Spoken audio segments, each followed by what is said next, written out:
and share what you're charting just to give the new folks like an idea of what we typically look through? Yeah, for sure. Okay, I'm recording this too, just so Let's check out Perfect. Apple and Spy. okay. So let's start with So I'm gonna give you guys what people usually do. It's called a top-down analysis. So you can base your trades off basically your analysis, right? So a lot of people do this.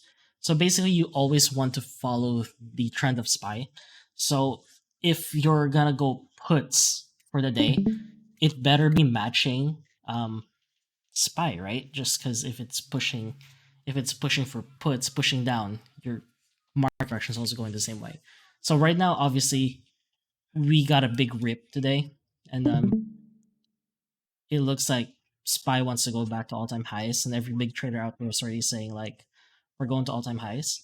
And the cool thing about whatever Omicron did was we've been going higher like every single day, and I've been saying like, man, we need a pullback for this market to be healthy, and we actually got it right here. We pulled back to the 50 moving average, close to the cloud, and now we're reversing. So now our bias is we're going up, and if you just draw your fib from this pullback right here, it looks like we landed right at support over here, right at the 50 line. How do you get the fib on there for that? For this one, Like I usually in trading view, how do you like select it? You know what I mean? in trading Or view. in Thinkorswim, whichever you're. Oh, in Tinkersim, it's right here. Do you see my mouse? The active tool Okay. on the bottom right. Okay. It's this thing right here that looks like a percentage. Okay. It's called the retracement. Awesome. Now, how do you tell where you want to put your first point and your second point? So it's usually the recent high and low. So technically, this it should have been like this, right? But it should be like this actually. But I'm just picking to this one just because I like that high better. It's a cleaner high, but this would be the proper one, Um, right? how come you don't go down even lower on the left there? Where? Right here. Like where that red candle is way down there on the left. This guy. Yeah, like right there. How come you don't go down there? Oh, you can actually. I'm just so used to counting waves. Do you guys know what an Elliott wave is by any chance? No, go for it. So like an Elliott wave theory is basically an ABC pattern. So it's like higher highs, higher lows.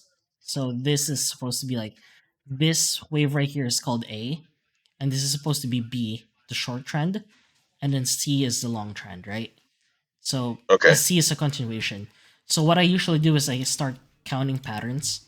So because I always trade wave 5, because wave 5 is supposed to be like the easiest wave to spot, because we got A, we got B, we got C, and then so this one be 1, 2, 3, and then this is wave 4, and then 5 is supposed to be continuation, like another big wave. So from that, I just count this. So here's wave 1, and then wave 2, and then here's 3, and then 4. So if this is right, this should be wave 5, right? That's how I interpret that. But I mean, yes, you can pull all the way down here, but what I like doing is the start of the trend. So for me, this little thing right here, that could be wave 1, and this could be wave 3. And so now I'm trying to look for wave 4 or 5. So this is 4. This right here is 4 to me. So now I'm assuming I'm looking for 5, which is up here. So with that said, I go from the top of 3 to the bottom of 2. So this is how I kind of see the market right now. So that's how I see it. So in theory, like if this is a right pullback, we should be hitting $500 in SPY. Like probably by like, I don't know, mid next year. SPY should be at $500. So I'm gonna that check out for a second because I'm driving. yeah. But yeah, so with that said, SPY looks like it's ready for ready to go back to all-time highs. If you were trading SPY today, it literally opened at the fib line. You could have literally just got calls and got paid, right? So we all know tomorrow your target's 473. At 473, I'd be looking at a pullback, just because I know you can never just break all-time highs without a pullback. So you, you hit this way, down this way, before a push to 485. So if you're assuming a pullback, right? So you want to assume like if we're gonna hit resistance, you gotta start looking for put plays. But that's just me. Like, or we can wait till it retraces to 464 and start going long calls. So with that said, my bias for tomorrow is puts, especially if we gap up to 478. Because there's no way we're gonna. I mean, there's a way, but I don't think we pop to 478 and push to 485. Right? Hey Brian, what's yeah. your thoughts if like pre-market it gaps up and it holds steady above the 100 line? Would you then be long bias if it holds steady above the 100 line after Yes. pre-market? Yeah. Yes. So if like Because that's typically how I kind of look at it, depending on what pre-market does. If it gaps up and holds above that 100 line, I go long. If it is below, then I look for resistance, and like you said, I might go right. put until it retraces back to the next fib line.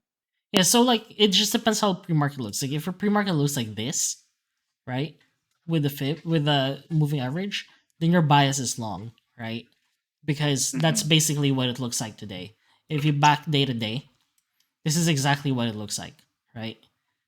Yeah. It gaps up, but it's holding the 78.6 line. So that's your bias. However, there's an however there. If you start up here, if it gaps all the way this high, Yeah. and then your moving average is like this, right? And now your bias is to the downside. Yeah. Because I guess it's easier if we just like find an example. Hold on.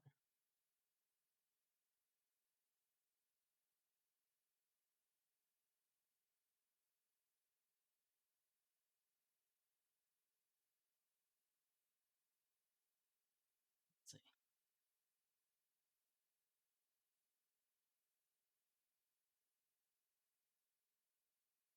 Like this, right?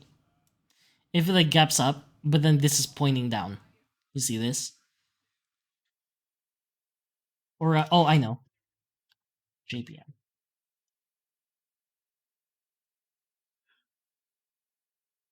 Oh, that's still kind of pointing up. Oh, here you go. Disney. Perfect. Like when it opens up, it's already pointing down, right? So you know, like this would be like a really good short today.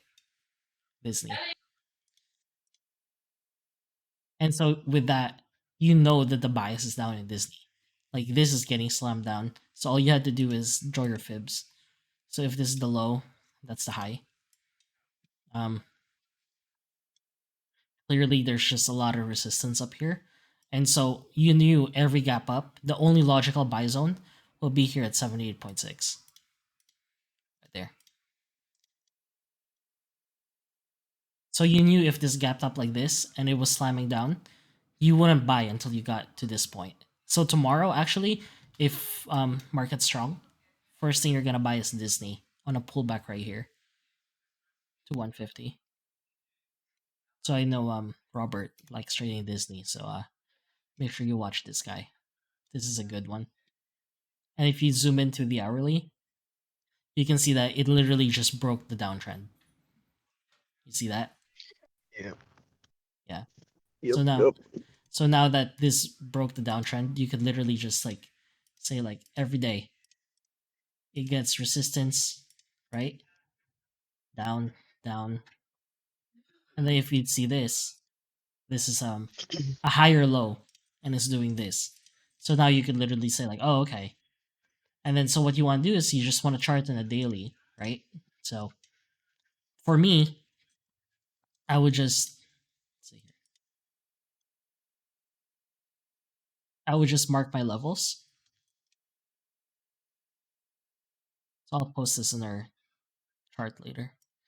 So now you can say that this is a daily level, daily level, daily level, right? So you can say this is daily buy zone. Do that. Say daily target. So now if you're trading this in a shorter time frame, you just drop to your 1 hour, right? And so now you can kind of see this pattern. Like you're above like every moving averages over here. You're above like the 10 and the 20. Just ignore this guy because this is for my daily. So now you just drop down to your hourly chart, right? So you just take this high and you take this low. And now you're like, all right, so at this level over here, whatever this is, like this box, now you know like this is a strong buy zone because you have a daily level over here and then you also have an hourly 61.8. So now you know like if it's dipping over here, that could be a potential buy zone for you. So I would definitely watch this buy zone over here tomorrow. So on our Brian, hourly, yep. can you go to the 5 minute on that chart, or are you on the 5 minutes already? Okay, here I'm at the 5 minute already. Yeah, so sometimes this is where I get faked out on this. So in this setup that you had, I would play exactly like what you said. If it goes above that blue line, I go long, but if it cracks below, then I wait for it to get back down to that area that you highlighted as a dip buy. Mm-hmm. But then typically in that case, if I wait for that long of a dip, the 10 and 20 SMA or the 9 and 21 EMA would be curling downward. So that's where I get conflicted is when it's a bounce, but then it's on a downtrend on the 5 minute moving averages.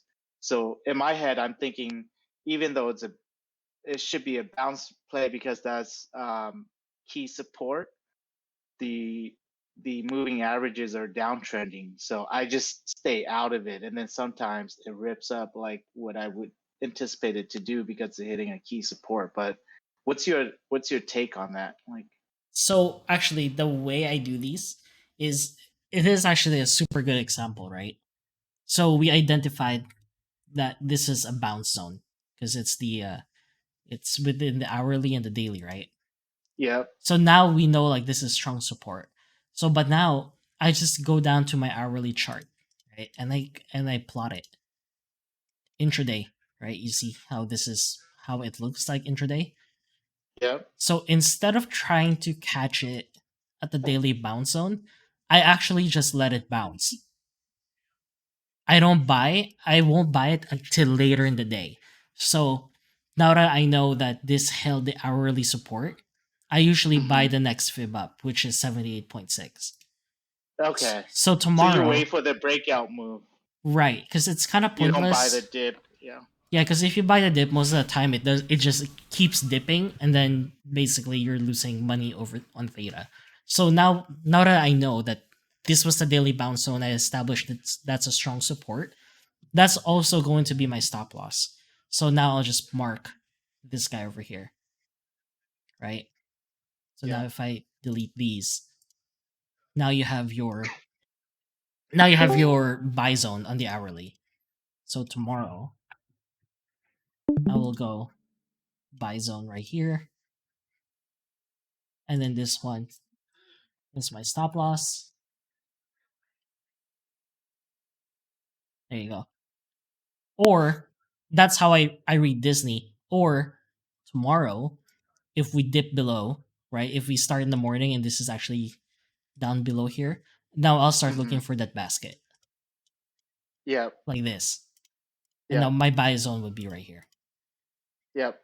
Yeah, those I get. What conflicts me is like what I just explained there, because on the one hand, if I don't buy it on the bounce because the moving averages are downtrending when it bounces down to that level for the first time, if I wait for it to break the next fib up, like to me, that's already like a runner, and I would be chasing, especially if the moving averages are already too far apart, and if it's somewhat of a vertical move, then I just stay out of it, and then I miss the entire move. But I It's don't know. actually, Those are yeah, typically the type of moves that I conflict with. it's okay. Just take it out of your head. It's actually not that far because if you think about it, if you just think about the profit and loss, Right. like you can never nail the bottom. But if you think about what I just explained to you just now, right? If you buy at 151.14, your stop loss is really only like 50 cents. It's not that far. It seems far, but it's not really far. Yeah. Like Yeah. you Yeah. just Yeah. look at the number 151.14, and the stop loss is 149.69. But then if you Yeah. look at your target, it's at 156. The range to the upside is much bigger, Correct. even if you waited for that breakout there. Exactly. Yeah. Yeah.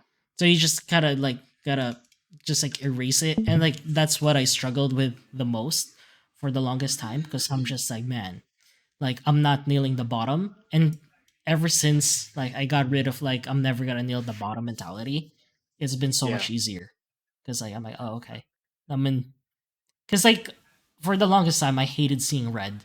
Like once it's red, dude, once it's red I get Yeah. discouraged. I just want to like jump Yeah. off the trade. It's But like my then mind stops working when it's red.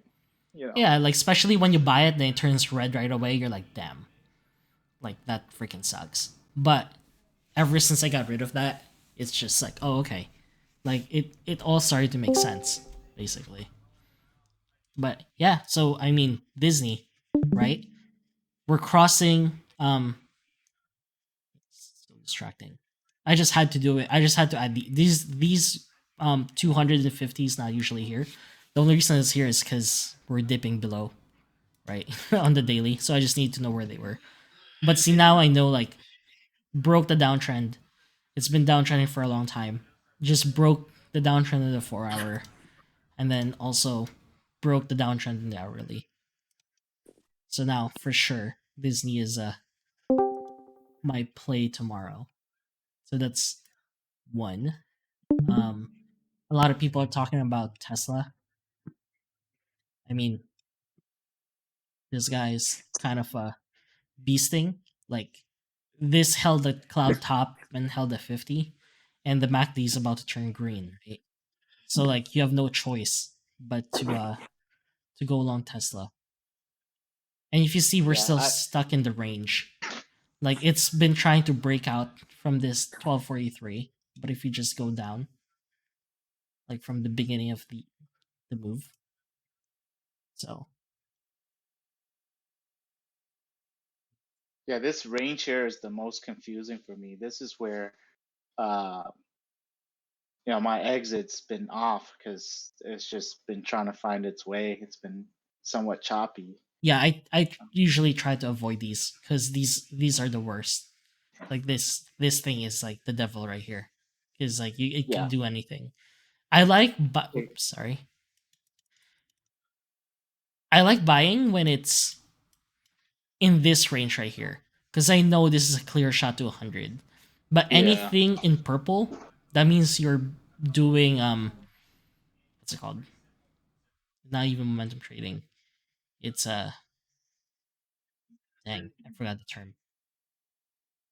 Whatever, like support resistance trading, whatever that is. I forgot the term for it. I'm pretty much trying to scalp that. Yeah. But my timing's off.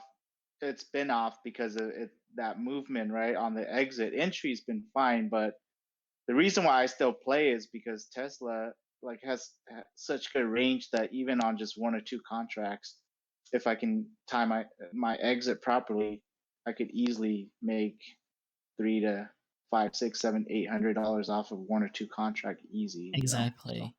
So like this one actually this looks okay. I don't know what to make of it other than Other than the daily looks like it's trying to reverse. It held its 50. Now, in theory, if you're a swing trader, you're going to 1131, right? So this is your target. But how we're gonna get there, we don't know. Especially like this is still pointing down, Yeah.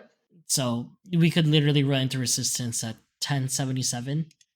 So what I would do is I would go down a time frame, probably the hourly.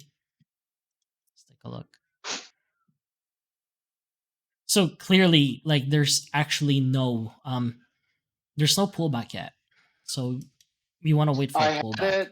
I had it charted that if pre-market holds and if it breaks hard at 1057, it has chance to 1080 tomorrow. Right. But if it reverses on 1057, then I'm gonna cut it short. Hopefully, I could cut it around 1055 because it's been chopping around that range between 1045 to 1057 today.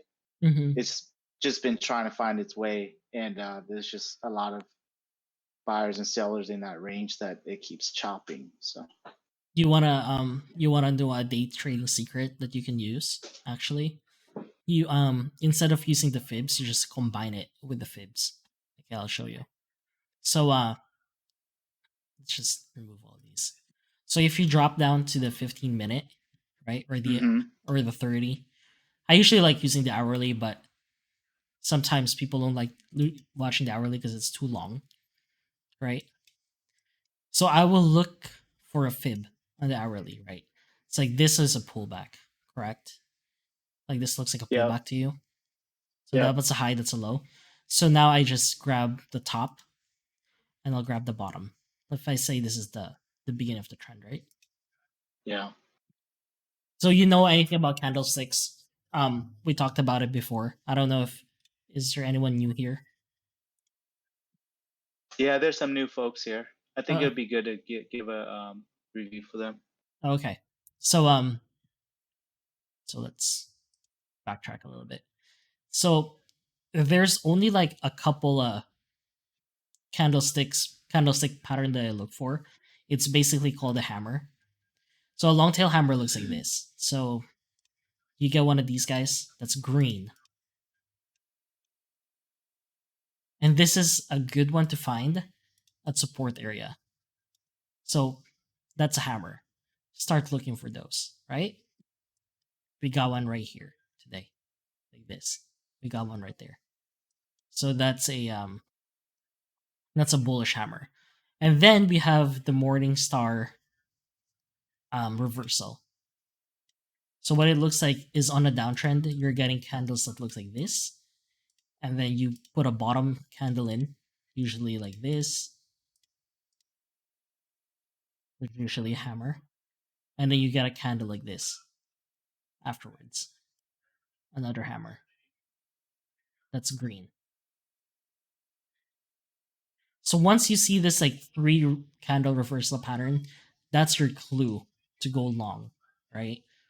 And so if you just remember this pattern, you just drop down to the hourly, right? So now you see over here that we established that the 786 was support. So now what I do is, okay, to me that looks like a hammer. What I'll do is I'll just draw it.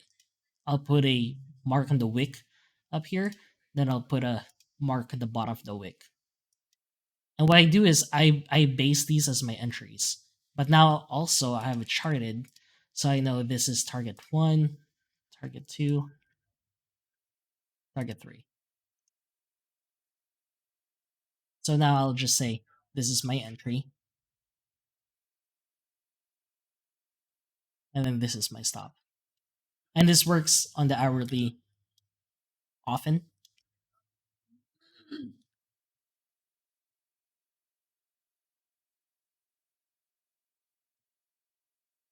And then you have your purple lines as your price targets. So now if you zoom into the 5-minute,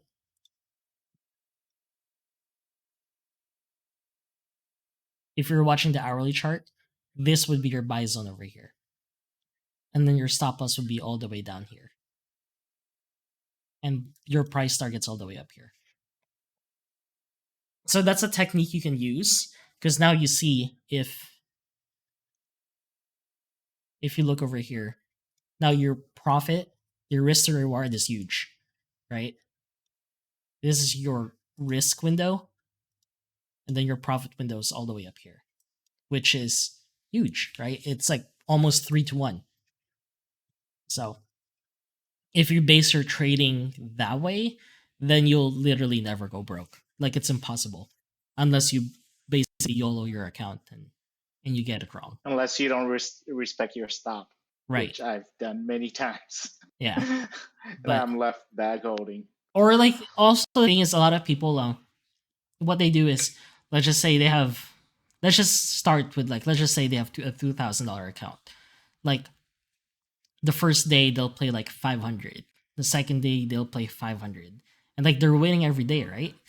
And then like they're winning almost every day, and then like the 10th day they're gonna be like, oh okay, I'm gonna risk $2,000, and then you basically get stopped out, give back all your profits. So what you should be doing is you should be risking the same amount until you hit like a level. So if you have like a $3,000 account and you say I'm only gonna risk 500 a day, like I'm gonna use 500 a day. Once you get to 10K, then you can be like, all right, now that I'm at 10K, I'm gonna start using 1,500 a day until I get to 20K. And at 20K, you can be like, okay, I'm gonna start using 2,500 a day, right? So at least you're consistent. And then your trades can't be like 1,500 today and then like 1,000 the next day, because if you get stopped out, then your account would literally break even. Especially if you're doing the negative 30% rule.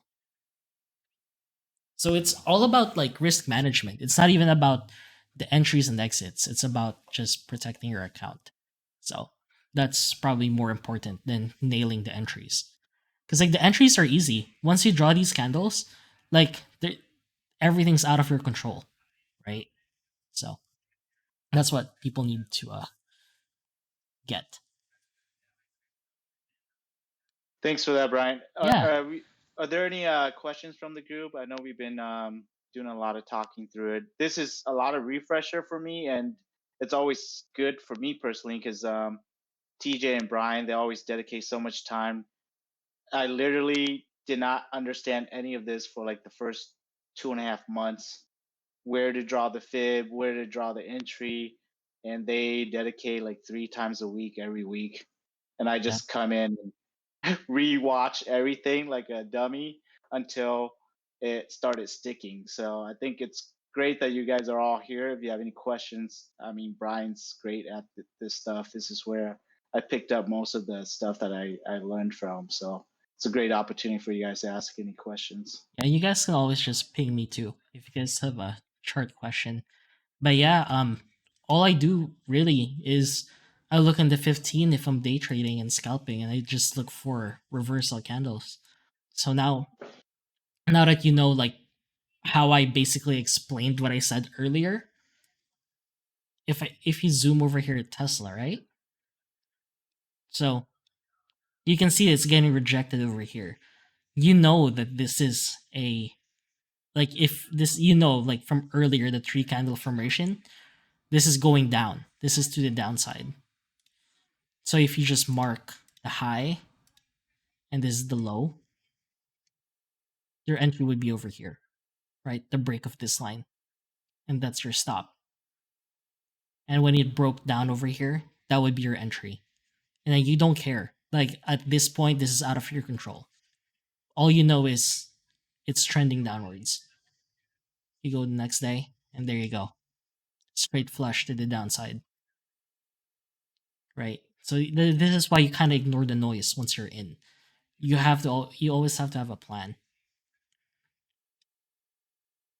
So And that's one of the issues I struggle with because I look at it every day. So I think, Brian, you do more of a swing trade, and I kind of mix in between swing trading and intraday, but longer time frame, not within seconds or minutes like TJ. But that forces me to watch the play develop, and sometimes and I it's do get actually distracted by the movements. you know. And the biggest thing, if you're starting, I wouldn't even trade the first hour. I would let the first hour go. So if it's at 6:30, I would ignore everything till about 7:15. That's when you start looking. Because usually the first hour, there's literally no direction, right? Like, look at this guy. This looks like it's going down. And then it reverses. Like, what the heck? Right? Like, why? Why are you doing that? However, if you waited till 7, like 7:15 over here, you would notice that this is actually bullish. Like this formation over here is bullish. So now you'd have just gone long AMD, and your stop loss would have been low of the day. And this isn't a lot of risk. What is this? $1.50, but your target's all the way up here, which is the 20 SMA. So $150 is your target. So really, really, really small risk to like huge reward. So and honestly, you can draw your fibs at any time frame. And so when I'm day trading, I draw it on the 15-minute chart. So if I'm looking at this tomorrow and I say this is the reversal, I'll just draw it from here to here. And I'd look at reversals. So right here, this is a reversal to me. So instead of buying up here, I would just buy at the 78.6 line. So here's entry. Here's target 2 and target 1.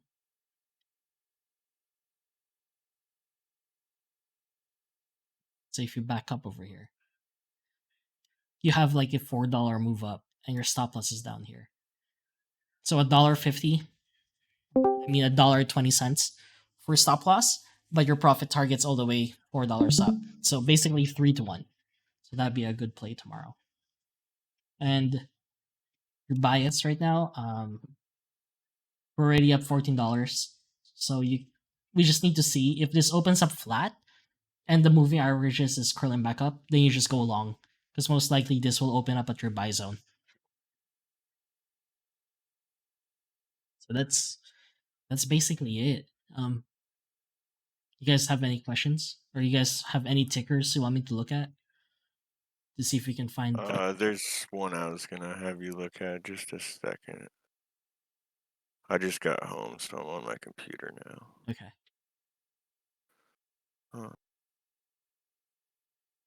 It's at SPWH. Sportsman's Warehouse. So right now it's about to do a gap fill.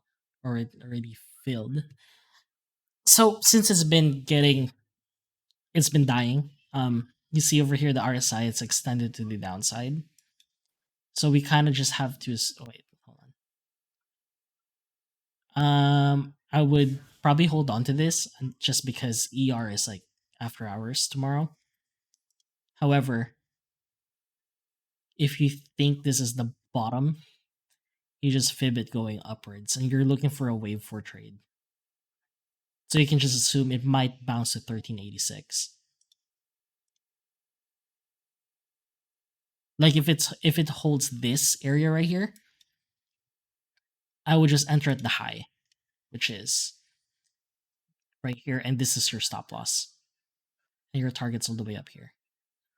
So it's like 12 cents.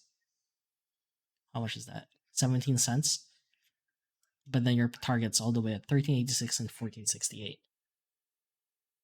Okay, so what what chart are you on right now? I'm on the Like 1 minute? daily. I'm on the daily. And then you drop down to the 5.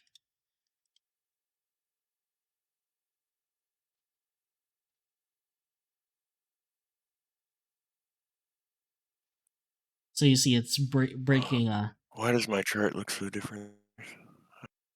Is it the same ticker? SPWH. Yeah.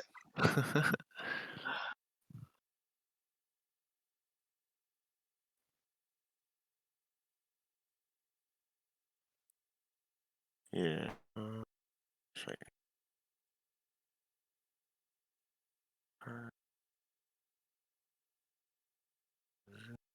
It's crazy. It's like not moving and then it just like collapses. What happened to this? What happened to this guy?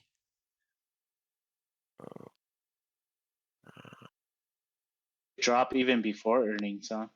Yeah. Based on that, it looks like. Yeah, I wonder why. Like just right before earnings, it just started tanking. But I mean, it was already It's like a showing. straight, It's already showing signs over here of like a drop off. straight death candle. Yeah. Jeez. So you see the three candle formation we were talking about. Yeah. Yeah, this is basically it. Once you enter down here for swing, your stop loss is up here. Now you're just every day, just freaking getting destroyed. Crazy.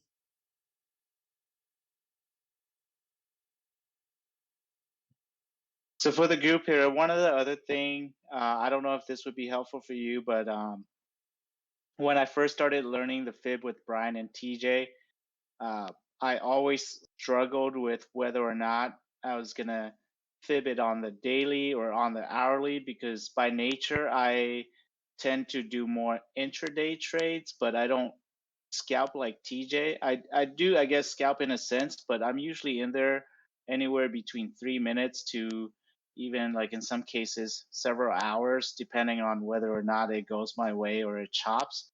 So I had a tough time like really understanding support and resistance, drawing the fib. And so what I do now is I just oversimplify the process and I always draw my fib on the daily. Mm-hmm. Then I move on to the hourly and I manually mark key support and resistance level and the 9 and 21 EMA on the 1 hour. And I use all those as my key support and resistance level. And then I just look at the pattern on the 15-minute and I trade between 1 minute and 5 minute. Right. By marking the hourly support resistance along with the daily fib, that tells me that on the overall long term trend, those are where the key levels are. So I don't have to worry about switching back and forth between the times, between the different time frames. I just stay in my granular time frame of 1 minute and 5 minute, but I've already marked all my entry and exit and potential support and resistance level that way. And by simplifying it that way, it eliminates a lot of the layering of thinking. Um, I think I've shared with several folks before that I feel like TJ and Brian can process like several layers of data all at once when executing a trade, and I'm definitely not there yet. So by marking all those things visually, I just eliminate a lot of the thought process, and I'm just looking purely at the entry and exit. Mm-hmm. Even with all that, I still struggle with the exiting of my trades, and I think that's just working with honing in on controlling my emotions. But I found that process, oversimplifying that, has helped me over the past month and a half. Just thought I'd share that in case anyone has any questions or has had similar questions about how to properly draw the fib and mark your support and resistance line. That's And kind of how I set up my place now. and honestly, if you draw it in the daily, it's probably the cleanest chart you'll ever have. Drawing it on the hourly can get confusing, or even the 4 hourly. I only really draw it on the hourly or the 4 hourly if it's not obvious in the daily. Like right now, there's nothing obvious in the daily. Like if you look at Tesla, there's no way you can draw this in the daily, right? Because this is all Yep. chop. Yep. So usually I would really avoid something like this because I would have to drop to the hourly. And even the hourly, this doesn't even look clean. Like you don't know where Tesla's going based on the hourly. And that's why you just kinda have to guess it and just like right here when I say like, hey, this is what I see, you just have to create the theory like, okay, at least it retraced back to 78.6. And so now I know I have this breakout. So over 1053, you see 1081 and potentially 1117. And that's how I would Yep. do it. And if you look at your 127, you can see that this is also going to hit resistance at the same spot From previous days, yeah. from previous day. So most likely, I wouldn't even hold it to 117. I would just get out right here. But then you would have to think about your risk, right? Like the Yeah. 100 line breakout, that's great, but obviously you want the 1618. And where are you gonna put your stop loss, right? Right. What if it gaps up? Then it's over, right? So your stop loss would have to be this low candle. Like, and this when you have to think like, is it worth it? Like if I buy it right now, or was it Right. worth it all the way down here? Because if you bought it at 78.6 and it pops to 1081, it's perfect. You're like, oh, okay, that's really good risk to reward right there. So always think about Right. what you're risking first instead of the reward. A lot of people think about how much you're gonna make instead of how much risk you're gonna take. So be the opposite. Think about your risk first before the reward, and it makes you less emotional too. Because like if you say like, all right, if I'm willing to lose 50 cents, this is probably like 20%. So even if you go red, you're not gonna be like panicking to like close it because you already know that that's how much you're gonna lose. So it's like it's less stressful.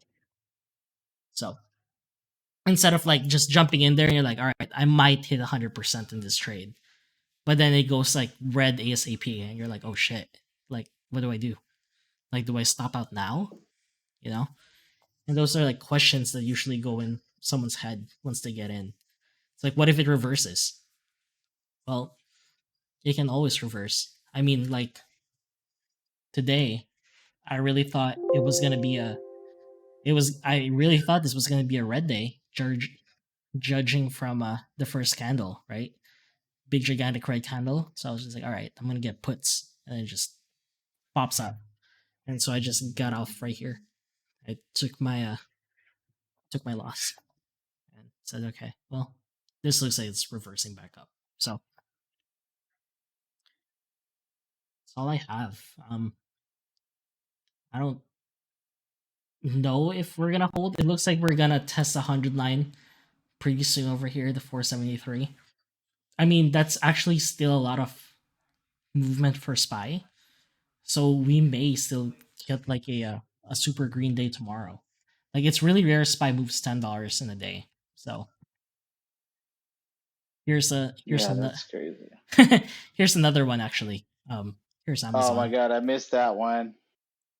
And this one's already retracing. So I mean, this already did its pattern today, right? It already hit this. So now you're looking for a new one. So like this. So that way, the way I would play it is I would buy above this line and stop losses down here. You just mark your targets. Do you ever buy at the end of the day, Brian, for overnight hold? I do because I don't usually mind. I don't mind holding it. If you know me, Yeah, I always hold it through the night. yeah.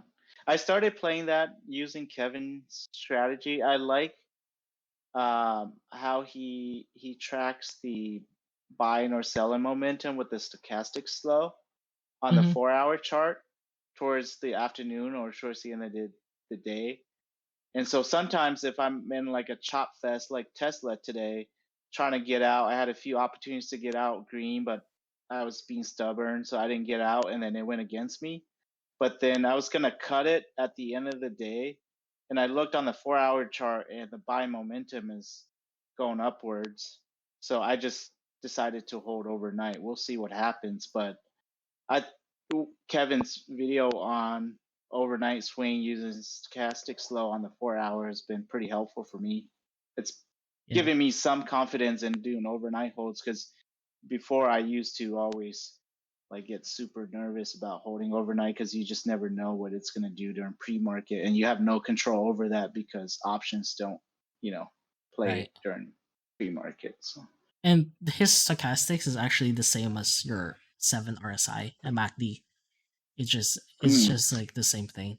Like if this is oversold over here on the 4 hour, then you know yeah, if it has to bounce, right? And that's why you're like, if like we're not even close to the peak at the top here. So yeah, Tesla's a good overnight hold if you bought it today on the dip, for sure. The let's see. So you just have to know directions too. But if you chart this on the 4 hour, you know like you have room to 1087, right? To the Yeah, I downside. had to, yeah, I had a 1080 as my target, but it has to break 1057 pretty hard because today it was testing that and it couldn't break that today. So I use that as the key resistance for tomorrow So and here, watching it. just look at where it stacks.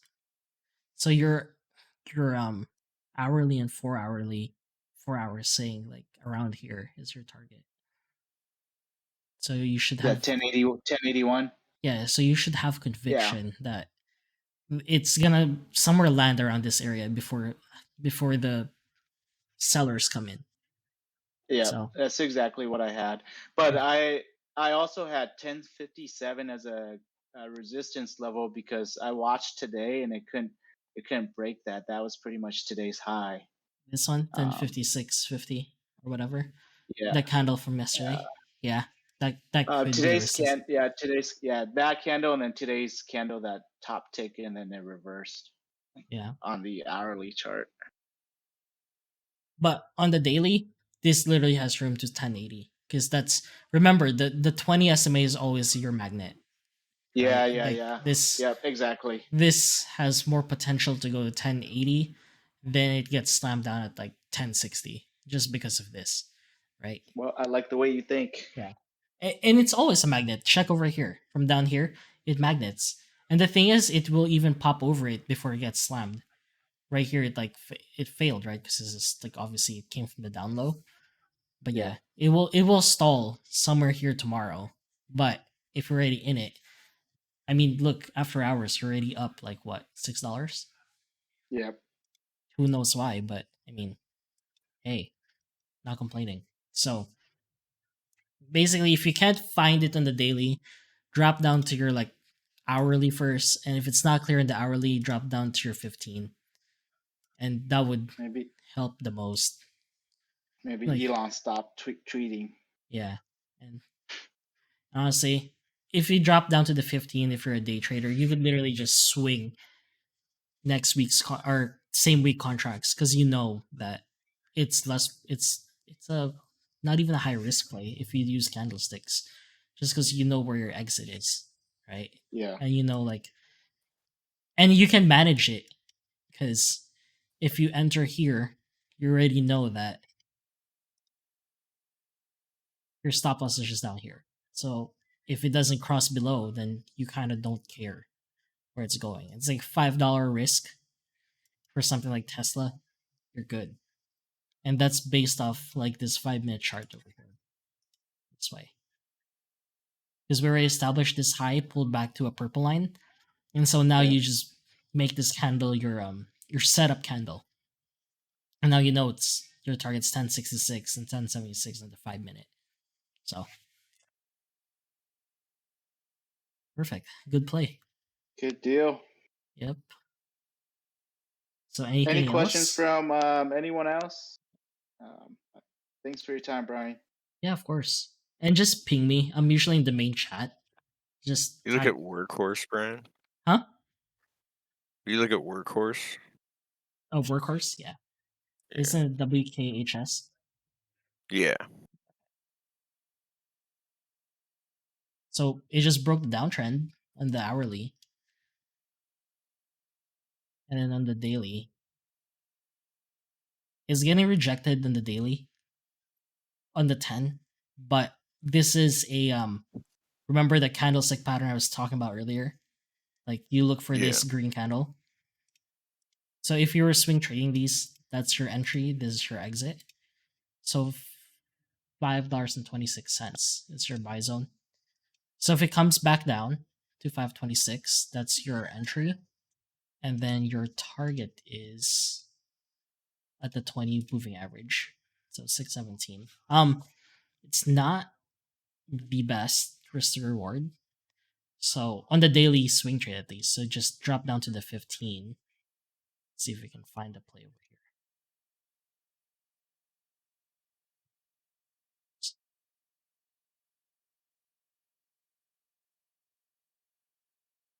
How do you add the clouds? If you just go to studies, hit Uh-huh. edit studies over here. I know this doesn't pop up, but on the left side, type in Ichimoku, and then I'll post it in the main chat because it's like you have to turn everything off, and then you'll see it. So if you just drop on the 15-minute, or this is the hourly, try to buy as close as possible to 513. I think your target is $6.13, so like $1 up. And then just get out at like 501 if it breaks below this. Because if it breaks below this way to the downside, most likely it's going to retest the low. You're on the You're on the hour? I'm on the hour, yeah. Dude, this is crazy. Like I remember Workhorse being all the way up here. Weird.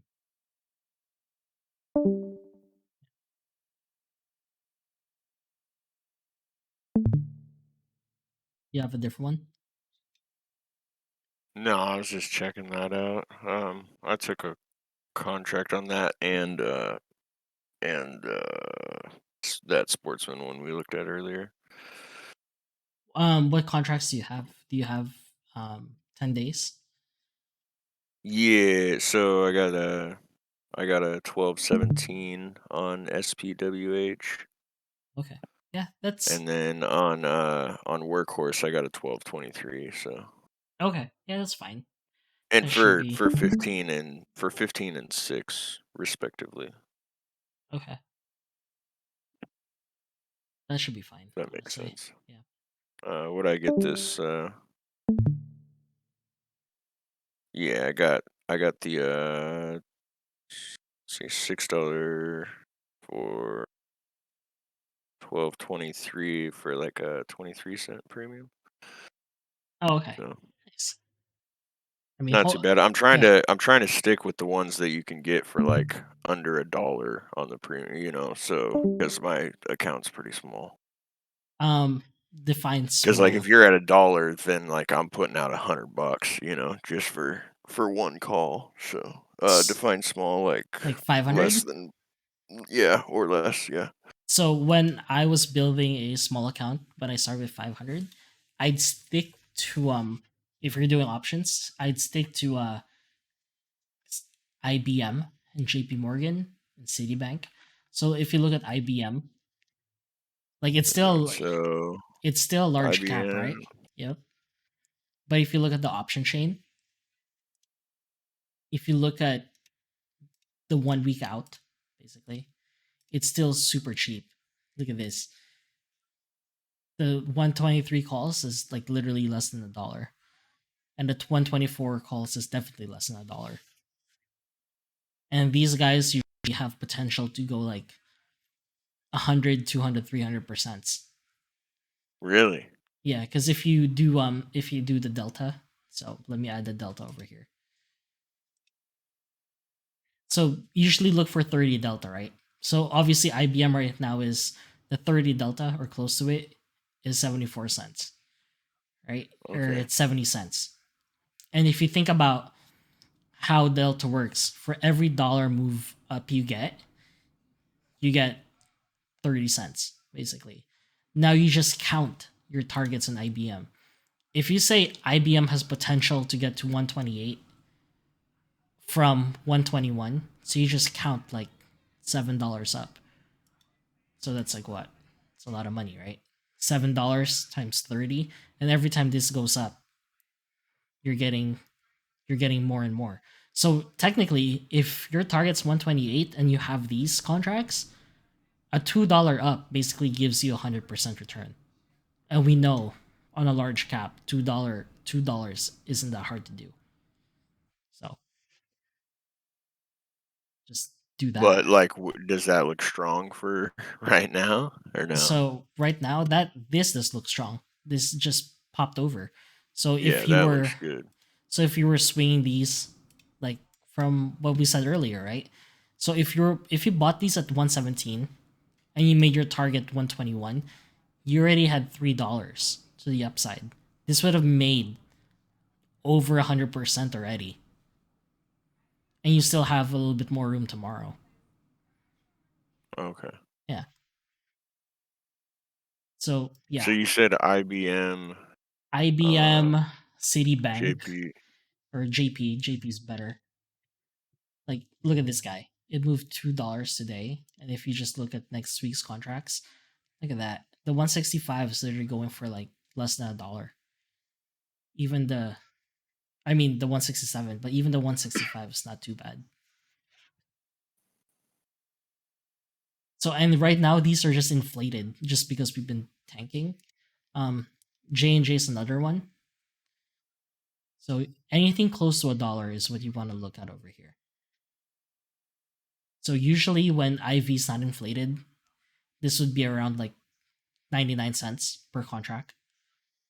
And those have potential to go like, basically look at stocks that has potential to go like way higher than the contract saying it will do. Like for this guy, obviously it's already breaking out, right? So if you just do your fib like this, so you say you buy it at the 100 line, but you already know your target's 167. And since it's based off the hourly, 167 could literally come in like 2 days or even the same day if we get a huge breakout.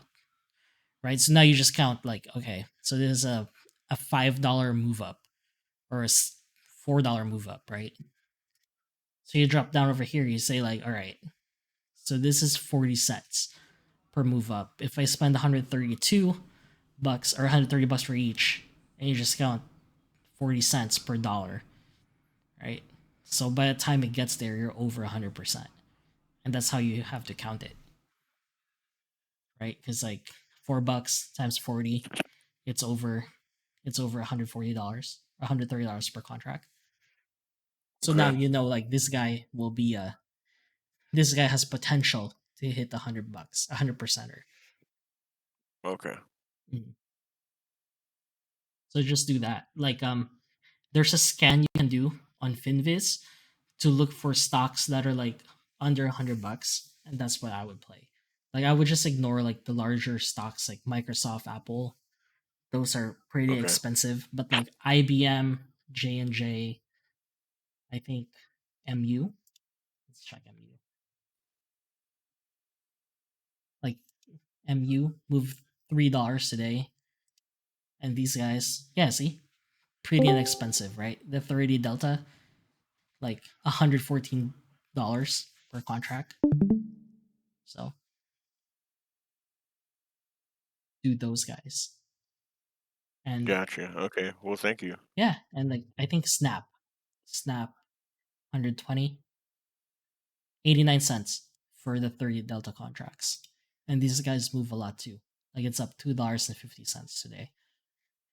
So Apple, QQQ, and SPY all have really good range for pretty good price too. Apple, I think Apple, Yeah. yeah, I remember Apple being one of them. I don't know if it's still good range. Oh yeah, it Even is. when it runs, yeah, even when it runs like this, it's still so cheap if you Yeah. think about it. Yeah, look at Apple. Like the 30 deltas or close to 30 deltas, less than $1.50. And these can hit like on a good day, right? Look at this, right? Yeah. This literally needs to move. Apple moved $6 today. And if this moves $6 tomorrow on these contracts, then you're making like 30 cents every time it moves up $1. So this would definitely move. You only need to move $3 to make 100% return. It moved $5, almost $6 today. So, and all you have to do is know where it's landing, right? So if you grab your fibs over here, down here you're like, okay, 165 to 171. Yeah, I can do that, even if I only got $3, right? But then you're like, all right, so this is actually way more. This is $7. So now you're like, okay. So those contracts have major potential to hit 100%. So if you just like that's why I said just think about how much you're risking and what the reward's gonna be.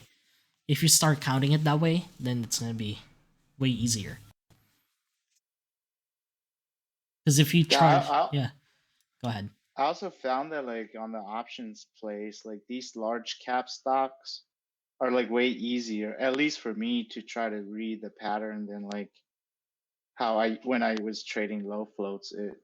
Oh I yeah, couldn't even, follow there was like no rhyme or reason because it's all pump and dump stocks. But exactly. with like Apple or some of these larger companies, they, for the most part, they follow at least a somewhat recognizable trend. Obviously, you're not going to be able to predict 100%, but it was just easier for me to eyeball my entry and exits. Exactly. And it is easier just because they don't move crazily, right? There's no way like if you know it's in a constant dump, at least it's dumping slowly. It's not like dumping fast enough that you're gonna lose all your money unless something happens. But the same thing though, like when it's moving upwards, it's not like it moves up super fast. It literally just gives you time to like watch your play and just chill. And that's why I developed swing trading, just because I know like once I buy here, like I say I bought over here, I'm pretty sure nothing was gonna happen until the next day, or like the day after, right? Especially if you're charting the hourly, like there was no way. So like this guy over here, if I got Apple, obvious bull flag on the hourly, so my entry would be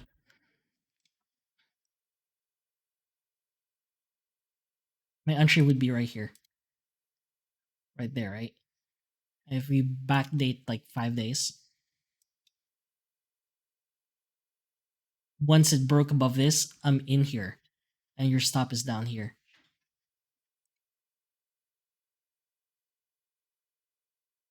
And you kind of don't care what it does. Yeah, it kind of sucks. It went below, or like it's tanking. But if you already knew that was your stop loss, then you wouldn't even care. Like at the end of the day, yeah, I was trying to sell off, but look, you got the huge gap up today. So, and you knew this was the target because just judging from this bull flag, say like this.